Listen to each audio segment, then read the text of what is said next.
Hi, welcome to Kiran TV. Andhra Pradesh కు కాబోయే ముఖ్యమంత్రి చంద్రబాబే. ఈ మాట అన్నది స్వయంగా లోకేష్. ఒక ప్రముఖ జర్నలిస్ట్ మిత్రుడు చేసిన ఇంటర్వ్యూలో ఆయన మాట్లాడుతూ ముఖ్యమంత్రి పదవిలో షేరింగ్ ఉంటుందా అన్న ప్రశ్నకు ముఖ్యమంత్రి పదవిలో షేరింగ్ ఉండదు, అనుభవమే ప్రాతిపదికగా చంద్రబాబే ముఖ్యమంత్రిగా ఉంటారు, ఇందులో ఎటువంటి సందేహాలకు తావలేదని చెప్పి తేల్చిపడేశారు. పవర్ షేరింగ్ ఉంటుంది అన్న చర్చలకు ఒక రకంగా ఫుల్ స్టాప్ పడినట్టయింది. మరి పవన్ కళ్యాణ్ కూడా దీనికి అంగీకరించారు అని చెప్పడం కొసమెరుపు. మరి దీన్ని జనసేన శ్రేణులు ఎట్లా అర్థం చేసుకుంటాయి? రాష్ట్ర రాజకీయాల్లో ఈ మాట అత్యంత కీలకం కాబోతోంది అనే అంశాలు ప్రధానంగా వినపడుతున్న నేపథ్యంలో మనతో పాటుగా చంద్ర శ్రీనివాస్ ప్రముఖ రాజకీయ విశ్లేషకులు ఉన్నారు.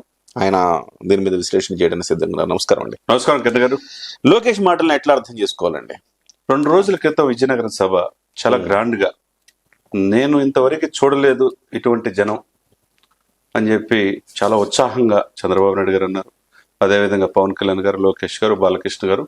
క్యాడర్లో ఒక ఉత్తేజం, జనసేనలో ఇటు టీడీపీలో 2 రోజులు తిరగముందే ఆ ఉత్సాహం అంతా ఆవిరైపోయినట్టు అనిపించింది. ఎందుకంటే ముఖ్యమంత్రి పదవి ప్రకటించడానికి లోకేష్ ఎవరు, తీసుకోవడానికి చంద్రబాబు నాయుడు ఎవరు? ఇప్పుడు ఆంధ్రప్రదేశ్ పరిస్థితి, ప్రజలు అసలు ఇంకా ఓట్లు వేయలేదు కదా, అసలు సీట్లే మీరు పొత్తులే రాలేదు కదా. ఒక సభ విజయనగరం అయిపోయింది, రెండోది అమరావతి ఉంది, మూడోది తిరుపతి ఉంది. ఆ 2 సభలో మేనిఫెస్టో ప్రకటిస్తా ఉన్నారు, పార్టీ విధి విధానాలతో ముందుకెళ్తా ఉన్నారు, పొత్తులు మేము క్లియర్ గా చెప్తా ఉన్నారు. చేతిలో మీ దగ్గర ఉన్నది 3 మాసాలు. అక్కడ అవతలు ఎదుర్కొనే వ్యక్తి బలమైన వ్యక్తి, అది మీరే చెప్తున్నారు సాక్షాత్తు. ఓటు చిలకుండా రాజకీయం చేద్దామని 2021 నుంచి ఆయన పోరాడుతున్నారు. అంతకుముందే 1 సైడ్ లవ్ అని చెప్పి చంద్రబాబు నాయుడు గారు అన్నారు. ఇప్పుడు 2 సైడ్ లవ్ వచ్చింది. లవ్ వచ్చినప్పుడు ఇరువురు ఆమోదయోగ్యంగా ఉండాలనేది జోయ్ గారు లాంటి 88 సంవత్సరాల వయసున్న వ్యక్తి ముందు ముఖ్యమంత్రి చంద్రబాబే ఉన్నాడు. మిగతా 2.5 years పవన్ కళ్యాణ్ చేయాలని ఆయన అడుగుతున్నాడు. ఆయన కాదు, ప్రజల్లో ఉన్నది చెప్పాడు. ఇప్పుడు అది చెప్పినప్పుడు 2 రోజులు కూడా కాలేదు, చక్కగా సభ ఉంది, క్యాడర్లంతా ఉత్సాహం వచ్చినప్పుడు ఉత్సాహాన్ని ఆవిరి చేయడానికి లోకేష్ ఎవరు? అడిగిన యాంకర్ ఏమడిగాడండి? అడిగిన క్వశ్చన్లో పొత్తులు, సీట్లు, సర్దుబాట్లు ఓకే, మరి సీఎం విషయంలో కూడా షేరింగ్ ఉంటుందా అంటే అసలు స్పష్టంగా అసలు డిసైడ్ అయిపోయినట్టుగా చంద్రబాబు నాయుడే సీఎం అన్డౌటెడ్లీ అని చెప్పి చెప్పటం, దాని పవన్ కళ్యాణ్ గారు కూడా అన్నారని చెప్పి పవన్ కళ్యాణ్ మాట కూడా ఈయన తీసుకోవటం, అది ఎంతవరకు సమంజసం? పవన్ కళ్యాణ్ ఎక్కడన్నా అన్నాడా? క్యాడర్ అంతా సీఎం అంటే మీరు సీఎం కాదు, మీరు గెలిపించండి అభ్యర్థుల్ని, జనసేన నిలబెట్టిన స్థానాల్లో జనసేన గెలిపించండి, టీడీపీ నిలబెట్టిన స్థానాల్లో టీడీపీని గెలిపించండి, ఆ తర్వాత మనం ముఖ్యమంత్రి పదవి గురించి ఆలోచిద్దామని చెప్పి ఒక స్థితప్రజ్ఞుడుగా పవన్ కళ్యాణ్ ఇచ్చేస్తా ఉంటే, ఆ సభకి ఎందుకు వెళ్తాంలే సోదరుడు పవన్ కళ్యాణ్ మన లోకేష్ కదా, ఆయనకే ఆ ఇది రావాలనే ఉద్దేశంతో ఆయన వెళ్ళనంటే ఆయనే కావాలని మీరు వెళ్ళారా? ఆయన వచ్చాడా? మీరు ఆహ్వానిస్తే కదా ఆయన వచ్చింది.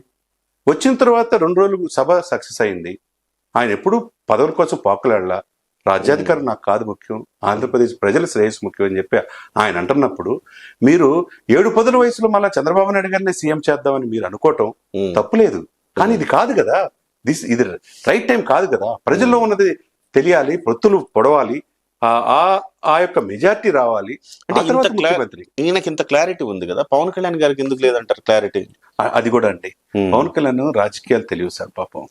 12 సంవత్సరాల రాజకీయాలు అన్న దగ్గర నుంచి చూసి నేర్చుకున్నాడు. కానీ ఇటువంటి వెన్నుపోటు పొడిచి లోపల ఒకటి బయట ఒకటిగా ఆలోచించి స్నేహధర్మం ప్రకారం అన్కండిషనల్ గా జైలుకి వెళ్ళి క్యాడర్ అంతా నిస్తేజంగా ఉన్నప్పుడు టీడీపీ క్యాడర్ లో ఒక ఆక్సిజన్ అందించిన పవన్ కళ్యాణ్ ని స్నేహధర్మం ఎవరన్నా పోగొట్టుకుంటారండి? 2014లో ఆ రోజు పదవి కోసం ఆశించకుండా ఇటువంటి వ్యక్తి ముఖ్యమంత్రి కావాలి, ఈ రాష్ట్రానికి అనుభవం ఉన్న వ్యక్తి ముఖ్యమంత్రి పదవి కావాలని చెప్పేసి పదవి త్యాగం చేసి ఆ రోజు ఏ పదవి తీసుకోకుండా ఆయన ముఖ్యమంత్రి చేసింది పవన్ కళ్యాణ్ కాదా? అసలు జగన్మోహన్ రెడ్డి గారికి పవన్ కళ్యాణ్ శత్రుత్వం ఎక్కడుందండి? ఆ రోజు ఆయన 2014 కాకుండా చేసిందని ఇదే పవన్ కళ్యాణ్ అని కదా. 2019లో కూడా ఇరువురు కూడా నిన్ను సమదృష్టిలో చూసి బలమైన అభ్యర్థులు పెట్టి ఓడించారు కదా, ఎక్కడ ఎమ్మెల్యే కాదు కదా. కానీ దేశ ప్రధాని కూడా అతనికి ఏమో చూస్తున్నారు, నా పక్కన పవన్ ఉన్నాడంటే అతను చరిష్మా తక్కువ చేసినట్టుగా ఇప్పుడు లోకేష్ మాట్లాడింది బట్టి 2024 కలిసి వెళ్దాం అనుకుంటున్నారు. కలిసి వెళ్దాం అంటే మిత్రధర్మం ఉండాలి, ఇచ్చిపుచ్చుకుని ధోరణి ఉండాలి, కష్టాలు ఉన్నప్పుడు పార్టీ ఆదుకుంది ఎవరైనా అనాలి. నువ్వు లోకేష్ గారి గురించి మాట్లాడుతున్నప్పుడు నేనేమన్నాడు పవన్ కళ్యాణ్ గారు? నా చూసి అసూయ వేసింది, నేను పాదయాత్ర చేయలేకపోతున్నాను, ప్రజలు నన్ను చేయలేరు, బాగా చేశాడని చెప్పి ప్రశంసించారు. అదే సమయంలో లోకేష్ గారు ఏమన్నాడు? నన్ను ఫస్ట్ కాల్ చేసింది పవన్ అన్న, చంద్రబాబు నాయుడు గారు జైల్లో ఉన్నప్పుడు వీఆర్ ఆల్ విత్ యూ అని చెప్పన్నాడు. నేను జీవితాంతం ఎన్ని జన్మలు ఎత్తిన పవన్ కళ్యాణ్ రుణం తీర్చుకోలేదన్నాడు. ఇదేనా రుణం తీర్చుకోవటం అంటే? మిత్రధర్మమైన ఇది. మనం నిన్నగా మొన్న అదే వీడియో చేసాం కదా హృద్భావ వాతావరణంలో లోకేష్. అవును, ఫ్యామిలీగా ఎట్లా కలిసిపోయారు అవును, మనం చేసాం బానే ఉంది. కానీ ప్రజలు ఏమనుకుంటున్నారు? కొడుకుంటుంది పద్దాకల పల్లకీలు మోయటానికి పవన్ కళ్యాణ్ ఉన్నాడా? ఆయనకి రాజకీయ అనుభవం లేదా? పోరాట పట్టిమి లేదా? అసలు మీ నాయకులంతా ఏమైపోయారు? చంద్రబాబు నాయుడు గారు జైల్లో ఉన్నప్పుడు కేడర్కి ఉత్సాహం ఇచ్చింది ఎవరు? ఆక్సిజన్ ఇచ్చింది ఎవరు? మీలాంటి ఛానల్ ఎంత పాజిటివ్ గా సమాజంలో మార్పు రావాలి. జగన్మోహన్ రెడ్డి అరాచకాలు ఎక్కువైపోయినాయి, అవినీతి ఎక్కువైపోయింది, స్పెషల్ స్టేటస్ లేదు, అసలుకి స్థిర ప్రాంతం గుజరాత్ తర్వాత అంత స్థిర ప్రాంతం ఉంది, పరిశ్రమలు లేవు, లక్షలాది మంది నిరుద్యోగులు అలమటిస్తున్నారు, మద్యం ఏర్లైపోతుందని చెప్పి ఒక మంచి వాతావరణంతో మీలాంటి ఛానళ్ళు, ఒక అగ్ర ఛానల్ కొన్ని అమ్ముడుపోయినా నిజాయితీగా నిర్భయంగా మీరు సోషల్ మీడియాలో కిరణ్ టీవీ ముందుకు వచ్చిందండి. మీ యాజమాన్యాన్ని అప్రిషియేట్ చేయాలా. ఒక మంచి కాజు కోసం పోరాడుతున్నారు. ఎందుకు? చంద్రబాబు నాయుడు గారు, పవన్ కళ్యాణ్ గారు ఈ రాష్ట్రాన్ని మార్చగలరని చెప్పి. ఈ కాజుని లోకేష్ బాబు నువ్వు యాత్ర ఒక పరిణితి చెందిన రాజకీయ నాయకుడిగా నువ్వు అయ్యావు, కాదంటలా. తండ్రి తదనంతరం నువ్వు వస్తున్నావు, కాదంటలా. అంటే ఇది వ్యూహాత్మకమైన వ్యాఖ్యగా చూడాలా, లేకపోతే పొరపాటుగా దొర్లిందా ఆయన? అంటే అనుభవాలు ఏమితోటి ఆయన అలా మాట్లాడా, లేకపోతే వ్యూహాత్మకంగా? ఇది సెల్ఫ్ గోల్ అండి. చేతులారా చేసుకోవటం అంటారు. అద్భుతమైన అవకాశం మీకు. అసలు పల్లెలో పెట్టి షడ్రుచులు అన్ని చక్కగా తినే అవకాశం ఉన్నది. రేపు 175 125 స్థానాలు గెలిచే అవకాశం ఉన్నది. దాన్ని చేతులారా చెడగొట్టుకుని మళ్ళీ ఆ పల్లెని జగన్మోహన్ రెడ్డి గారికి ఇచ్చేటట్టు ఉంది. అంటే ఒక విశ్లేషకుడు చెప్తున్నా, ఒక మార్పు కోసం నేను కూడా, మీరైనా నేనైనా ప్రయత్నం చేస్తున్నాం. చేసినప్పుడు ఎలా ఉండాలి? అద్భుతమైన అవకాశాన్ని అందిపుచ్చుకోవాలి. కానీ తీసుకొని ఆ వంతన ఇచ్చేస్తుంటే ఎంతవరకు సమంజసం? అసలు ఎట్లా నిర్ణయిస్తాడు లోకేష్ గారు? అసలు చంద్రబాబు నాయుడు గారు చెప్పించాడు లోకేష్ చేత, లేకపోతే లోకేష్ భావం అది? ఇది తెలియాలి. దీని మీద చంద్రబాబు గారు స్పందించాలి, పవన్ కళ్యాణ్ గారు కూడా స్పందించాలి. హర్రామ్ జోగయ్య గారు ఒక లేఖ రాశారు. ఆయన ఏమంటున్నారంటే, ఇది జనం ఆకాంక్ష, మీరు ముఖ్యమంత్రి అవ్వాలని. సో అవుతారా లేదా అనే దానికి సంబంధించి స్పష్టత లేదు. బట్ లోకేష్ నిన్న చాలా స్పష్టంగా చెప్పాడు, దీని మీద ఇది నిజమా కాదా అనేది మీరు క్లారిటీ ఇవ్వాలి అని చెప్పేసి ఆయన ఒక లేఖ రాశారు. అంటే పవన్ కళ్యాణ్ గారు ఇప్పుడు స్పందించాల్సిన అవసరం ఉన్నది. ఈలోపు జనసేన తరపున జనసేన డెవలప్మెంట్ ఫోరం అని చెప్పి కొన్ని ఆర్గనైజేషన్ ఏర్పడి మేము అన్ని స్థానాలు పోటీ చేస్తాం అంటున్నారు. అప్పుడు ఏమైంది సార్? ఓటు చీలకుండా రాజకీయం చేద్దామని పవన్ కళ్యాణ్ అనుకుంటే, ఆయన మిత్రధర్మం ప్రకారం ఒక మెట్టు దిగి మీకు చేయూతనందిస్తే మీరు మిత్రధర్మం పాటిస్తున్నారా? పాటించకుండా చేయబట్టి ఎవరికి లాస్ అవుతారు? 4.5 పార్టీ ఏమైపోవాలా? ఇక్కడ ఒకటి నాకు అర్థం, మీరు వ్యూహాత్మకంగా చెప్పారా, తెలివి తక్కువగా చెప్పారా అనేది ఇంతకుముందు నేను కూడా ప్రశ్నించాను మిమ్మల్ని. అయితే నాకేమనిపిస్తుందంటే, ఇక్కడ పవన్ కళ్యాణ్ గారితో మిత్రధర్మం పాటిస్తున్నాం. పవన్ కళ్యాణ్ గారు అనేక సందర్భాల్లో, అనేక సమయాల్లో ఆయనకి మీరే ముఖ్యమంత్రి కావాలని ఒక డిమాండ్లు వచ్చిన సందర్భంలో, ఇది గెలిచిన తర్వాత సీట్లను బట్టి మేము నిర్ణయించుకుంటామని పదే పదే చెబుతున్న అంశం లోకేష్ దృష్టికి వెళ్ళలేదా? ఎందుకు తెలియదు సార్? ఆయన తెలియదు. వెళ్ళుంటే మిత్రధర్మం ప్రకారం కొంచెం సెన్సిబిలిటీ ఉంటది కదా. సెన్సిబిలిటీ అంటే స్పర్శా జ్ఞానం అంటారు కదా. అవునండి. ఆ స్పర్శా జ్ఞానం ఉంటే లోకేష్ గారు ఏమనాలి? పవన్ కళ్యాణ్ గారు కూడా దీని మీద చాలా సార్లు మాట్లాడారు కదా. అవి చంద్రబాబు గారు పవన్ కళ్యాణ్ గారు మాట్లాడుకుంటారు, అది గెలిచిన తర్వాత మాట్లాడుకుంటారనో, లేకపోతే దాని గురించిన చర్చ వాళ్ళిద్దరే చేసుకుంటారు, నాకు సంబంధం లేదనో ఏదో ఒకటి చెప్పాలి కదా. అంతే కదండి. అట్లా చెప్పకుండా ఈ రకంగా చెప్పడాన్ని మీరు అన్నట్టు సెల్ఫ్ గోల్ వేసుకుంటారని నేను అనుకోను.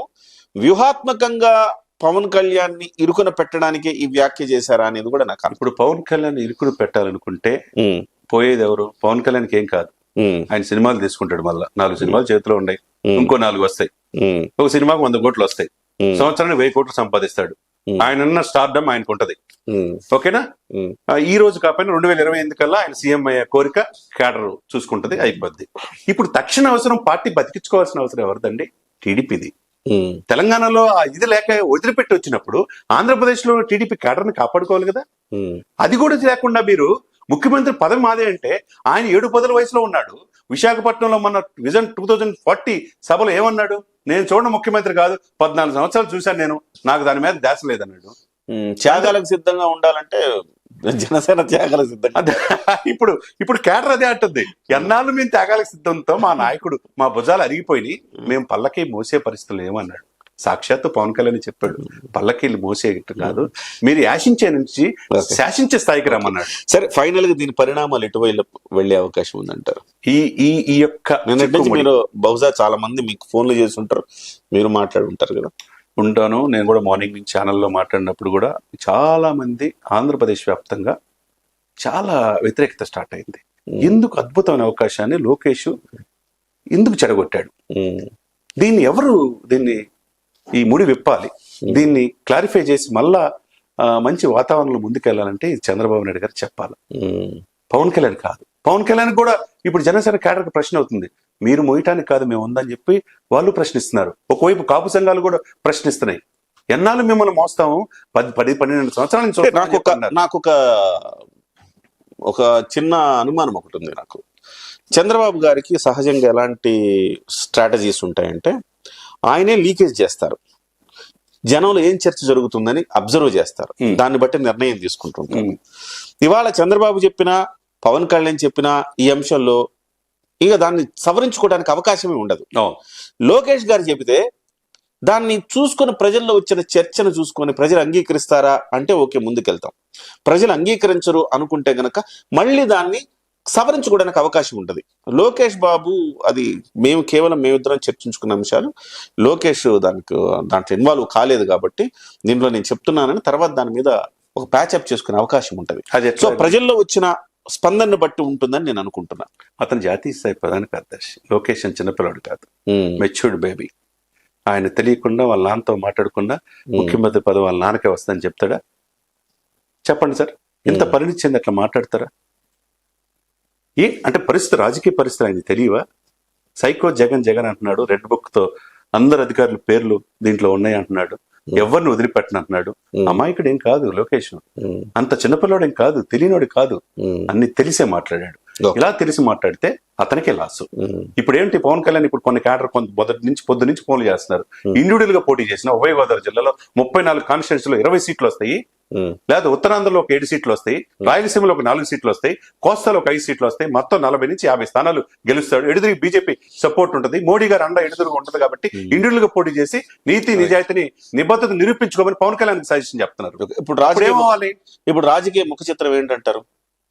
ఆంధ్రప్రదేశ్ ఏదో అంటారు, ఉన్నది పోయి ఏదో పోయిందని అంటారు సార్, ఆ సామెతలకు తయారైంది. అద్భుతమైన అవకాశాన్ని అందిపుచ్చుకొని మీలాంటి సోషల్ మీడియాలో నిజాయితీగా పనిచేస్తారు. మళ్ళా చెప్తున్నా, కరెంట్ టీవీకి ఎన్నో ఛానల్స్, ప్రముఖ ఛానల్స్ అని చెప్పుకొని ఇండియాలో నెంబర్ 1 చెప్పి ఓదర కొట్టుకునే ఛానల్ ఉన్న ఈ సమయంలో కూడా నిజాయితీకి నిర్భయంగా నిలబడిన కరెంట్ టీవీ కోరుకుంటుంది ఏంటి, టీడీపీ జనసేన కలిసి మిత్రత్వంతో అధికారంలో రావాలి, అదే స్టాండ్ పెడుతున్నారు. అటువంటి ఛానల్లో ఇప్పుడు ప్రశ్న అయిపోతుంది చాలా మందికి, ఏంట్రా బాబు మీరు ఇంత ఊపు తీసుకొచ్చారు సార్, వెనక ఛానల్ సపోర్ట్ లేవు. అటువైపు టీడీపీకి కొంత ఛానల్ సపోర్ట్ చేసిన, జనసేనకి ఇది లేకపోయి మీలాంటి వాళ్ళు ఓపెన్ గా ఈ రెండు కలాల ఈ సంబంధం మనం ఏమనుకున్నాం, హ్యాపీగా కుటుంబం లాగా అయిపోయింది, ఇది మంచి ఎమోషనల్ అటాచ్మెంట్ అయ్యిందని చెప్పి అనుకున్న 2 రోజులకే ఇలా లోకేష్ గారి రూపంలో ఇలా జరిగితే ఏమనుకోవాలి? ఓకే, తెలిసి చేశారా, తెలియక చేశారా, ఏ చేసినా తప్పంతా లోకేష్దే. ఇది రెక్టిఫై చేయాల్సిన బాధ్యత వాళ్ళ తండ్రిగా, కొడుకు ముఖ్యమంత్రి కావాలని కోరుకున్న తండ్రిగా చంద్రబాబు నాయుడు గారే చెప్పాలి. అదే విధంగా పవన్ కళ్యాణ్ గారు కూడా క్లారిటీతో ఉండాలి రాజకీయాల పట్ల. మీకు రాజకీయాలు తెలియనప్పుడు ఇట్లా వెన్నుపోటు రాజకీయాలు తెలియ. ఒకప్పుడు రంగా గారిని కోల్పోయారు సార్, ఆ పార్టీ అధికారంలో వచ్చింది వేరే వైఎస్ఆర్ అప్పుడు వైఎస్ఆర్ కాదు, చంద్రబాబు నాయుడు గారి ప్రభుత్వం దిగిపోయి ఎవరు వచ్చారు, అప్పుడు హోమ్ మినిస్టర్ గా చేసే జోగయ్య గారు రిజైన్ చేశాడు, రంగా గారు చనిపోయారు. ఆ నిజాయితీ ఇప్పుడు ఉన్నదా? అదే జోగయ్య గారు ప్రశ్నిస్తున్నాడు షేర్ చేసుకోవాలని. ఇప్పుడు రాజకీయంగా ఆ రోజు రంగాన్ని లేకుండా చేశారు సార్ శాశ్వతంగా, ఇప్పుడు అప్పుడు మనిషిని లేకుండా చేశారు, ఇప్పుడు రాజకీయంగా పవన్ కళ్యాణ్ ని చంపాలని చూస్తున్నారు. అది వ్యూహాత్మకంగా జరుగుతుంది. Thank you very much Srinivas గారు. మొత్తం మీద అయితే జగన్మోహన్ రెడ్డి అండ్ కో అంటే అంబటి కావచ్చు, పేర్ని నాని కావచ్చు, ముఖ్యంగా ముద్రగడ పద్మనాభం కావచ్చు, వీళ్ళందరూ కాస్త పండగ చేసుకునే ఒక మంచి న్యూస్, ఒక మంచి ప్లాట్ఫామ్ ని లోకేష్ కలిగించాడు. మరి ఎక్కడికి తీసుకెళ్తుంది, ఏ రకంగా ప్రజల్లో దీని మీద ఎట్లాంటి చర్చ జరుగుతుంది, చంద్ర శ్రీనివాస్ గారు చెప్పినట్టుగా మళ్ళీ పల్లెల్లో తీసుకెళ్లే అధికారం మళ్ళీ జగన్మోహన్ రెడ్డికి ఇస్తారా, లేకపోతే మళ్ళీ దీనికి ఏమైనా నష్ట నివారణ చర్యలు ఉంటాయా చూద్దాం.